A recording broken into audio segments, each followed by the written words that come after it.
जैसी technical classes में आपका स्वागत है। आज का जो अपना टॉपिक है वो परसेंटेज है, इसको अपन कंटिन्यू कर रहे हैं। इससे पहले इसका एक वीडियो बन चुका, तो इसमें एक कंसेप्ट है, वो कंसेप्ट अपन आज सीखते हैं।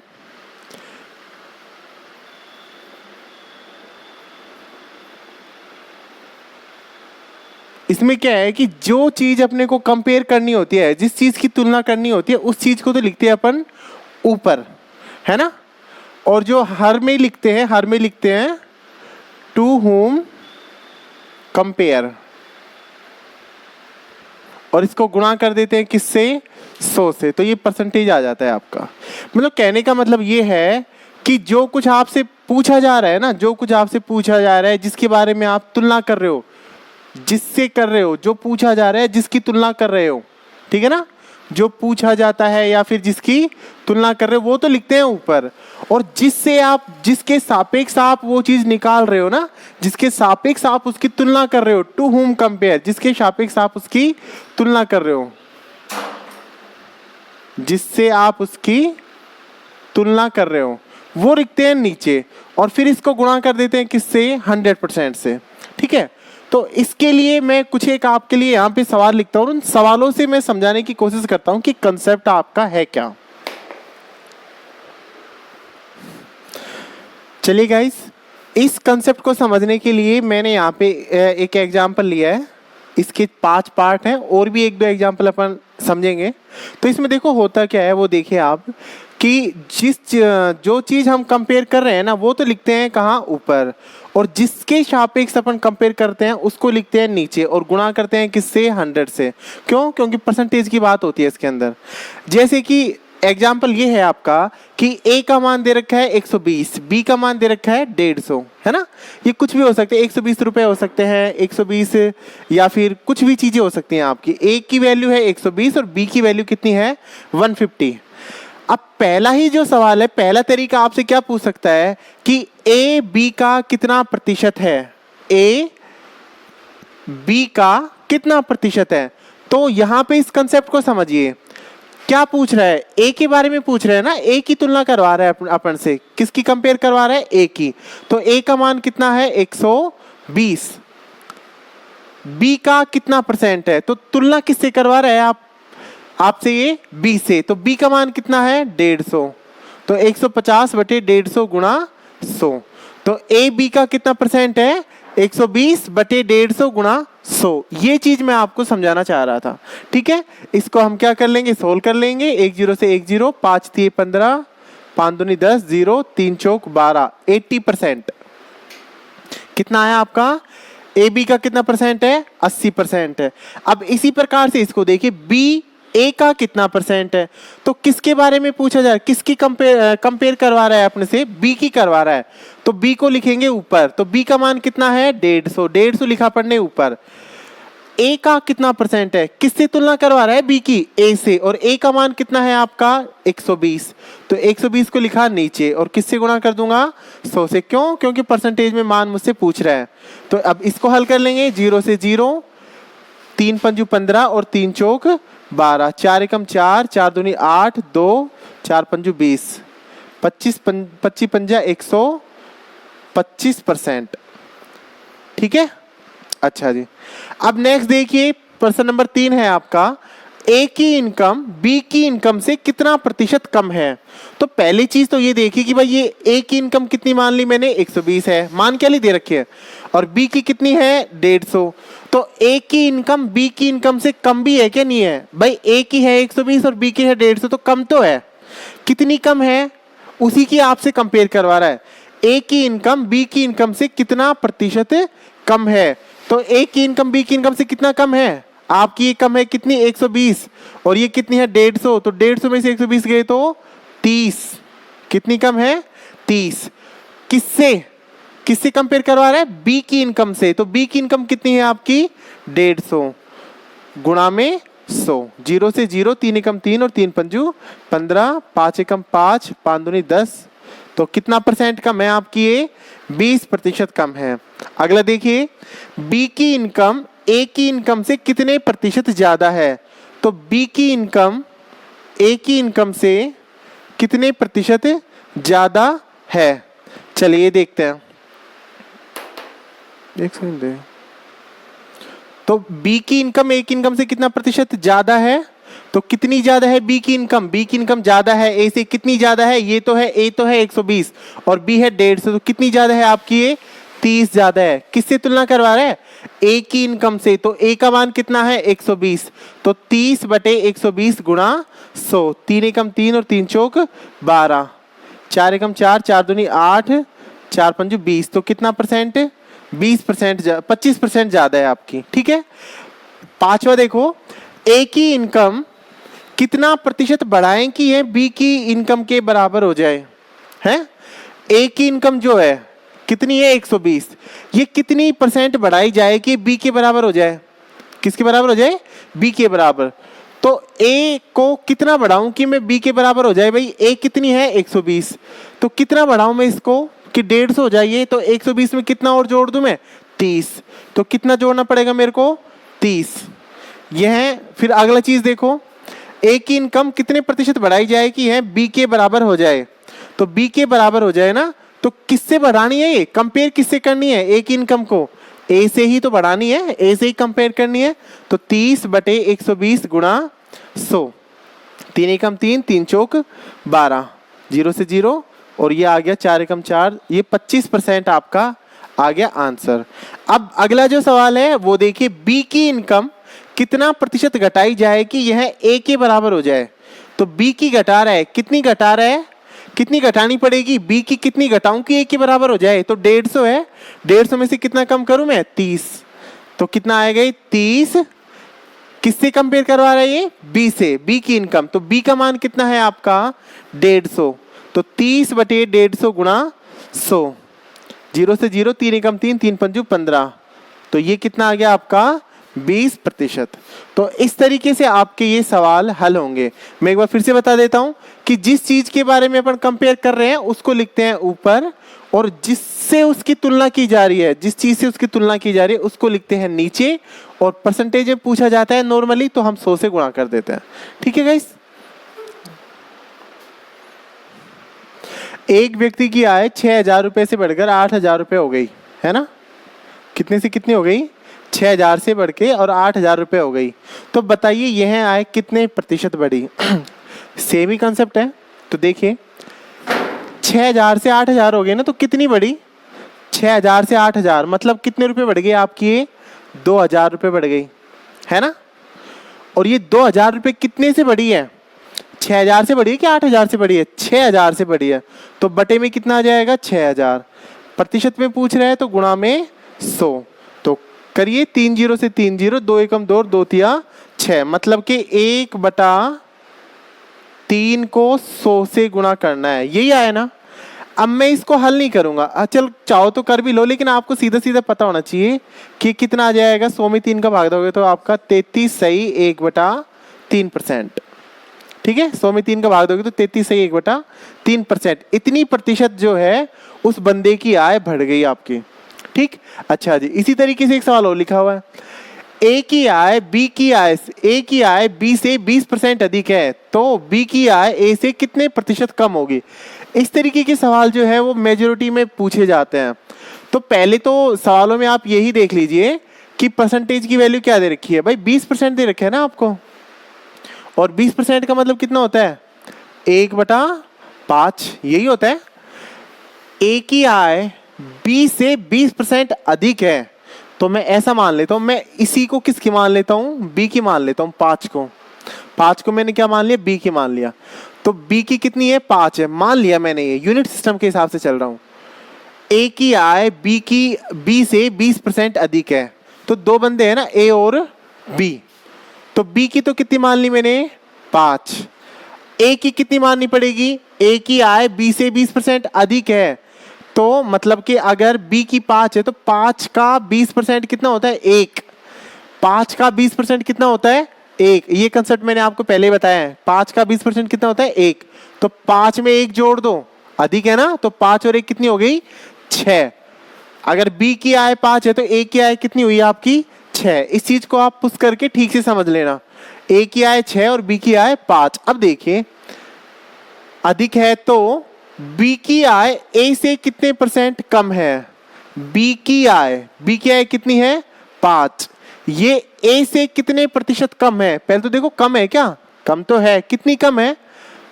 5 और ए 6, ए की तो कम है। किससे कम है ये? ए से। तो ए का मान कितना है 6 गुणा में कितना 100%। वही पहले वाली चीज है जो आपका कंसेप्ट बताया था। तो 1/6 गुणा 100 कितना आ जाएगा?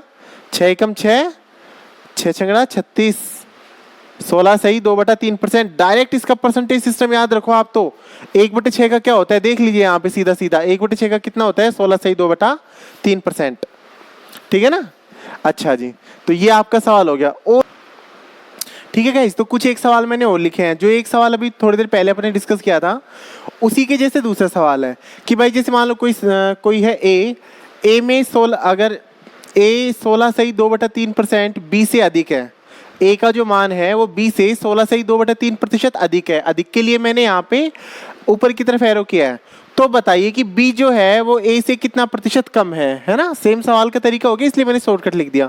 फिर एक और एग्जांपल लिया कि ए जो है वो बी से 25% कम है। तो बताओ बी ए से कितना प्रतिशत अधिक होगा?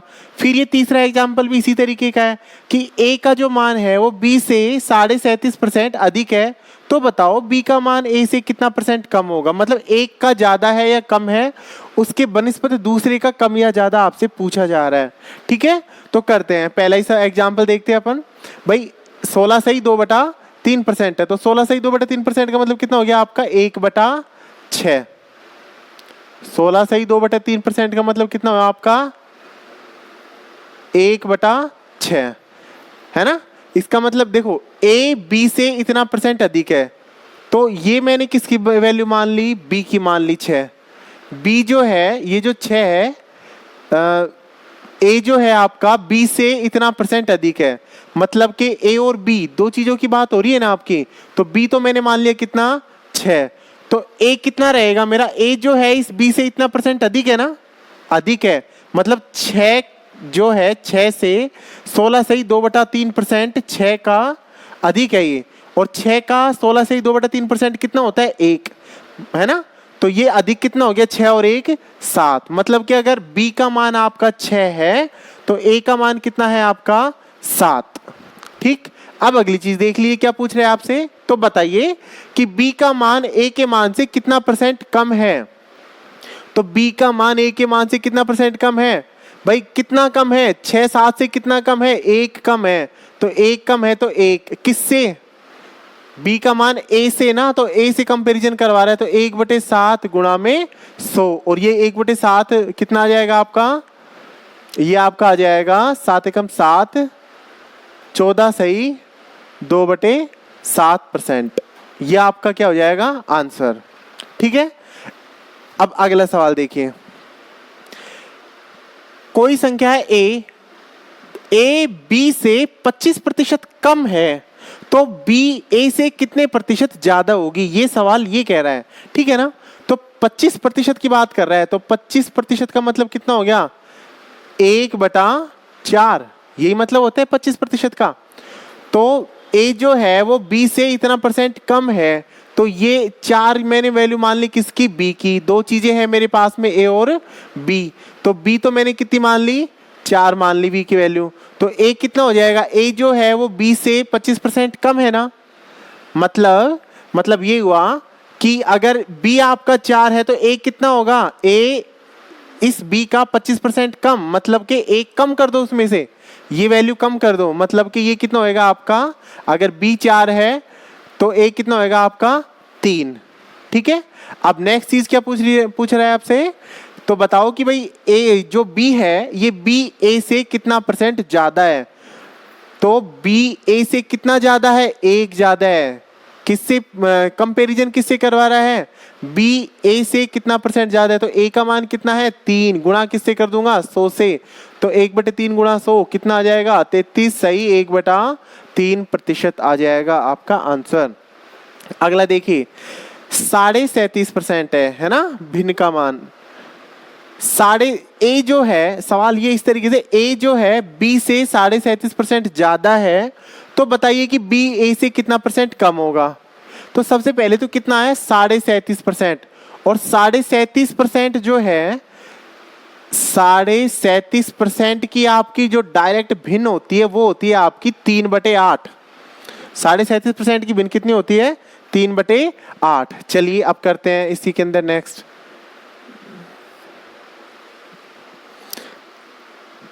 ए का मान बी से इतना परसेंट ज्यादा है, तो इस 8 को किसका मान मान लूं मैं?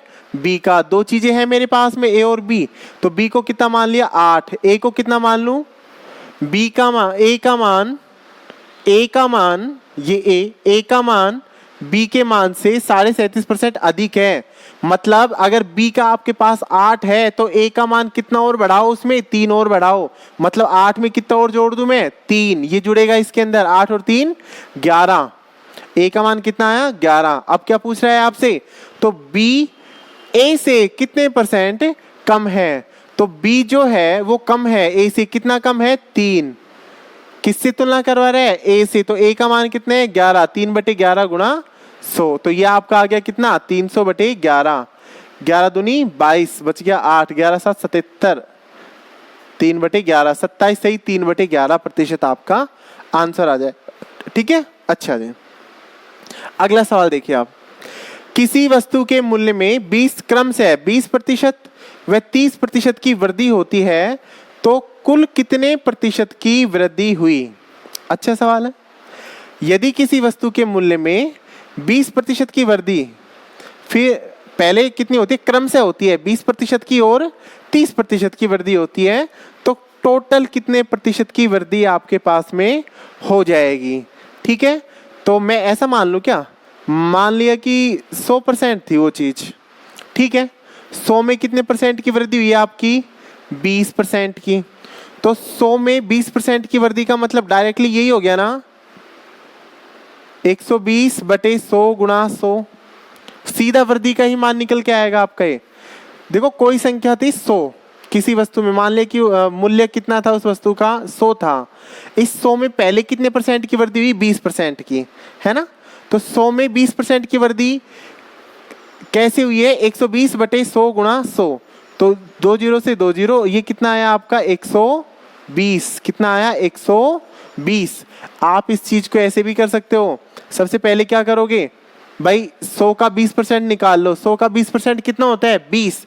और 100 में 20 जोड़ दो वृद्धि के लिए ना, वृद्धि मतलब जोड़ना है। तो 100 में 20 जोड़ोगे तो कितना आएगा? 20 आएगा। डायरेक्टली बात तो वही हुई। ठीक है, अब देखिए नेक्स्ट। अब फिर जो पहले तो कितना जुड़ गया? 20%, और अब कितना जुड़ना है आपका? 30%। तो 30% की वृद्धि किस तरीके से करूंगा मैं? ये वाला ही तरीका यूज में ले लेता हूं डायरेक्टली। 120 है ना? कितनी वृद्धि करा रहे हैं आपसे? 30। तो 130/100। ठीक है भाई, यहां पे मैं 130 लिख रहा हूं। 130 क्यों लिख रहा हूं? 100 में 30 जोड़ दिया डायरेक्टली। 100 + 30 130 लिखा है मैंने डायरेक्टली। तो अब क्या है, मेरे को दोबारा से जोड़ने की जरूरत नहीं पड़ेगी। अब इसको कर लीजिए, काट पीट लीजिए। 13 दूनी 26, 6 आसिल पाई 2, 13 और 2 15, 156। ठीक है, ठीक है भाई। आपके पास में जो संख्या 100 थी वो संख्या अब कितनी हो गई? 156 हो गई आपके पास में। तो टोटल कितने परसेंट की वृद्धि हुई? तो टोटल वृद्धि कितनी हुई आप तो ये बताओ। कोई संख्या थी 100, 100 से बढ़ के कितनी हो गई? 156। तो वृद्धि कितने की हो गई आपकी? 56 की। कितने से हुई है वृद्धि? 56 की। 100 से। परसेंटेज में निकालना है तो किससे गुणा कर दूंगा? 100 से। 2 0 से 2 0, तो कितने परसेंट की वृद्धि आई आपकी टोटल? ये 56, 56% की आपकी ये वृद्धि हुई। ठीक है, मैं यहाँ पे एक छोटी सी चीज और समझाना चाह रहा हूँ आपको। देखो भाई, जैसे मान लो कोई संख्या है 120, है ना? 120 का मुझे निकालना है कितना? 120 का मुझे निकालना है कितना? 30%। तो 120 का 30% निकाल रहा हूं केवल। तो 120 का 30% कितना हो जाएगा? 120 को कितने से गुणा कर दूं? 30/100 से, है ना? 12 तिया 36, कितना आया? 36 आया। 36। 120 का 30% कितना आया? 36। और कभी कभी जब मैं ऐसे बोलूंगा ना 120 में 30% अधिक या 30% कम, तब आप कैलकुलेशन इस तरीके से किया करो कि 120 में 30% अधिक बोल रहा है प्लस बढ़ोतरी, तो 100 में 30 जोड़ दो, 100 में ये जो संख्या है ये जोड़ दो, तो कितना हो गया 130 बटे में 100। अब आप इसको कैलकुलेट कर लो, ठीक है, कितना आएगा 13 दूनी 26, 6 2 13 और 2 15, 156 आया। तो यहाँ इस वाले लाइन में और इस लाइन में एक बेसिक अंतर है। यहाँ पे तो मैं 120 का केवल 30% निकाल रहा हूँ, केवल कितना परसेंट, 30%। और यहाँ पे मैं क्या निकाल रहा हूँ, इस वाले में 120 का 30% ज्यादा। तो ज्यादा या कम के लिए क्या करते हैं, यहाँ पे 100 में जोड़ या बाकी करते हैं, ठीक है। और आप चाहो तो इसको भी आप देख सकते हो, जैसे मान लो ये तो आपने 120 का 30% निकाला, कितना आया 36 आया। और कोई आपसे पूछे कि भाई 120 से 30% ज्यादा, तो क्या करोगे, 120 में ये संख्या और जोड़नी पड़ेगी ना, तो कितनी होगी ये 120 प्लस 36, तो टोटल कितना आ गया आपका 156 आया। तो बात तो सेम ही आई ना, ठीक है, केवल करने का तरीका आपका अलग है। तो इस सवाल को, इस एग्जाम्पल को हल करने का एक तो ये तरीका है मेरे पास में, इसका एक और तरीका देखता हूं मैं, ठीक है।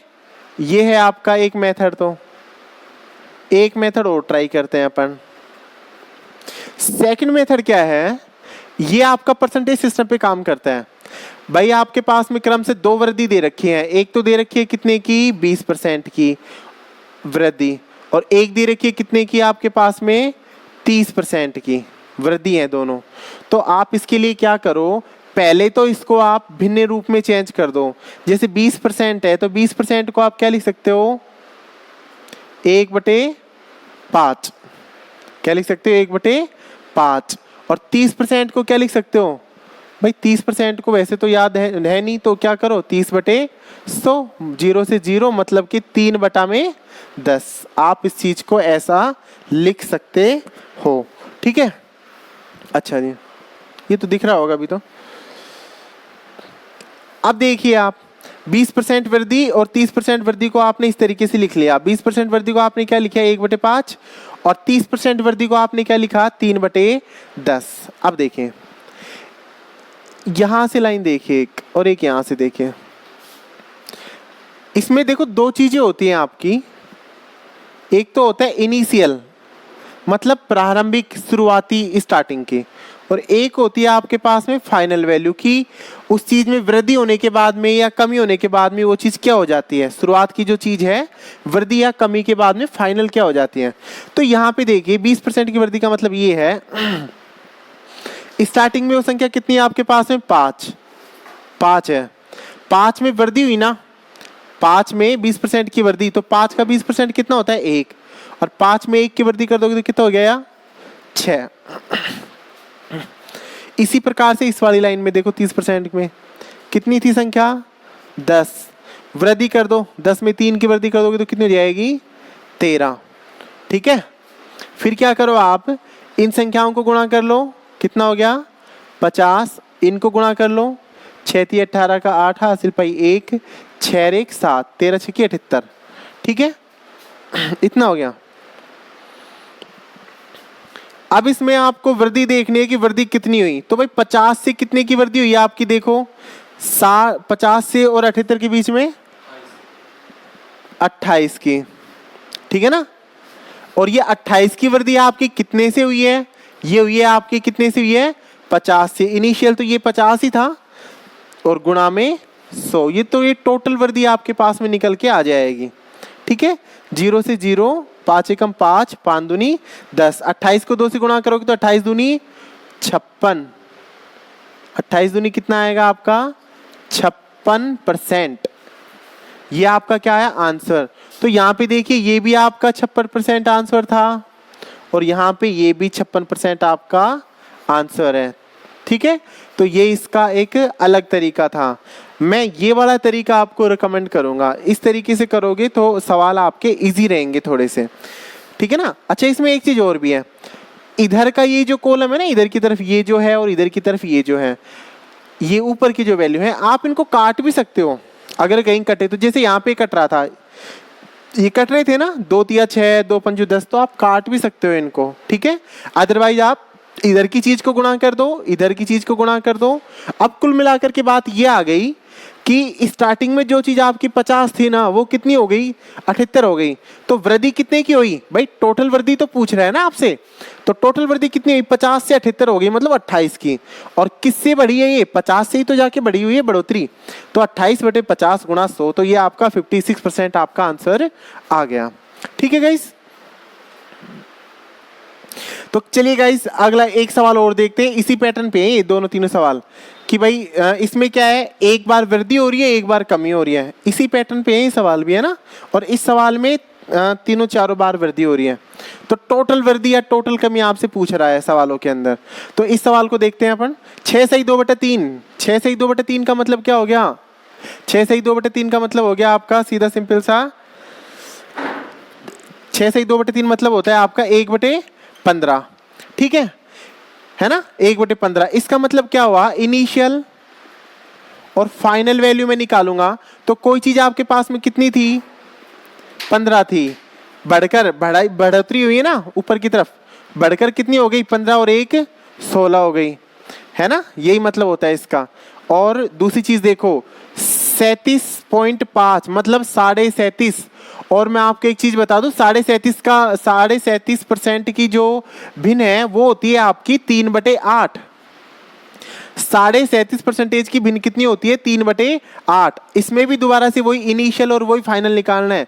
पहले कोई संख्या कितनी थी, 8 थी, अब कितनी हो गई, घटी है ना, नीचे की तरफ आ रहा है, घटी है, 8 में से 3 घटा दो कितना बच गया, 5।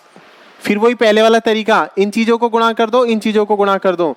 लेकिन आप देखो यहाँ पे कुछ कट भी रहा है यार, इधर की चीज और इधर की चीजों में अगर कुछ कटे तो काट लिया करो, कैलकुलेशन सोल्व हो जाएगी।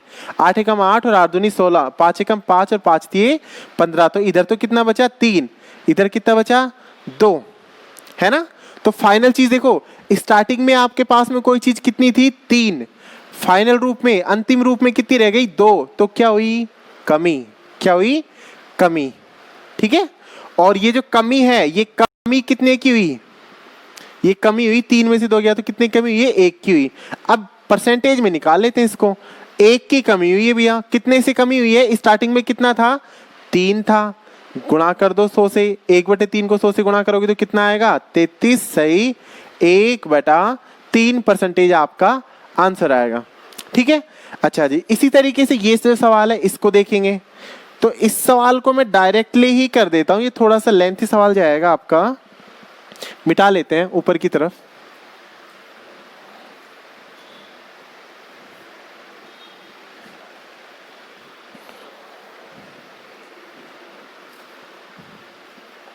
इसमें देखो आपको क्या है कि जो सीधी सीधी जो ये वैल्यू है ना, ये वैल्यू याद रखनी है। स्टार्टिंग में 10% की बढ़ोतरी, फिर 66 सही 2/3, फिर 11 सही 1/9, फिर 6 सही 2/3 की हो रही है। तो इसको करते हैं पहले भाई, 10% की बढ़ोतरी आ रहा है फ्रेम में, 10% की बढ़ोतरी का मतलब कितना हो गया, 10% का मतलब कितना हो गया 1/10, फिर है आपका 66 सही 2/3%, सारी बढ़ोतरी है ये, है ना। और 66 सही 2/3 का मतलब क्या हो गया बताओ, याद हो तो चलो ठीक है मैं बता, 66 सही 2/3 का मतलब हो गया आपका 2/3, ठीक। फिर नेक्स्ट है आपकी 11 सही 1/9% की वृद्धि, तो 11 सही 1/9 का मतलब कितना होता है आपका 1/9, और लास्ट है आपकी 6 सही 2/3% की वृद्धि, और 6 सही 2/3 का मतलब कितना होता है आपका 1/15, है ना। अब वही पहले वाली चीजें हैं, निकाल लेते हैं कि भाई स्टार्टिंग में इनिशियल में कितना था और फाइनल में कितना है। तो स्टार्टिंग में 10% में कितना था 10 था, फिर बढ़कर कितना हो गया, देखो बढ़ोतरी हो रही है ना यहाँ पे चारों में, यहाँ पे अगर कमी होती तो घटाता, बढ़ोतरी हो रही है कितने की 1 की, तो 10 से कितना हुआ 11, ये कितना था 3 था, 3 से कितना बढ़ गया, 3 में कितना जोड़ दो 2 जोड़ दो, 3 और 2 5। इस वाली को देखो पहले कितनी थी 9, फिर बढ़ोतरी हुई 1 की, तो 9 और 1 10। इसको देखिए पहले कितनी थी 15, बढ़ोतरी हुई कितने की 1 की, 15 और 1 16। यहाँ पे देखो कोई भी कमी में नहीं है, अगर कमी में होती तो मैं कम करता। अब वही पहले वाली चीज देख लीजिए, कुछ कट रहा है क्या, कट रहा है ना यार, 10 से ये कटाओ, और ये रहा एक 5 एकम 5 और 5 दिए 15, और देख लीजिए कुछ कट रहा हो तो, ठीक है। अच्छा जी, अब इनको कर लीजिए, 3 3 9 और 9 नाम 81, ठीक है ना। इधर की चीजों को गुणा किया, इसको भी गुणा कर लीजिए। तो 16 को 11 से गुणा करोगे तो कितना आ जाएगा आपका? 16 को 11 से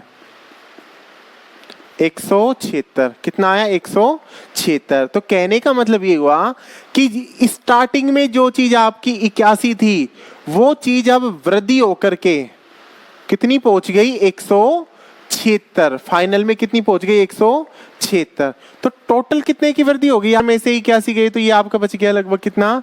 95, है ना। तो 95 की वृद्धि हुई है आपकी टोटल। और ये कितने से ये वृद्धि है? स्टार्टिंग में कितना था? इनिशियल 81 था। तो 95/81% में पूछ रहा है तो 100, और इसको कैलकुलेट कर लेंगे, ये परसेंटेज में आपका आ गया क्या? आंसर। तो इस तरीके से आप कमी, वृद्धि, इन सवालों को हल कर सकते हो। Thank you.